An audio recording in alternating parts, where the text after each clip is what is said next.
പ്രൊജക്ടറാണ് unbox ചെയ്യുന്നത്.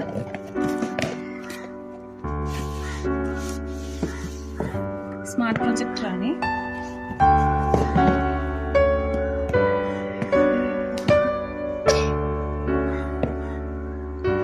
നമ്മുടെ വീട്ടില് ഒരു തിയേറ്റർ പോലെ ഇരുന്ന് കാണാൻ പറ്റുന്ന സംഭവമാണ്.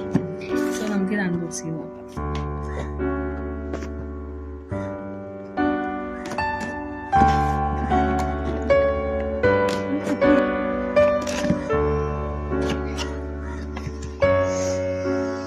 ഓക്കെ, നമ്മൾ പ്രൊജക്ടറാണ്.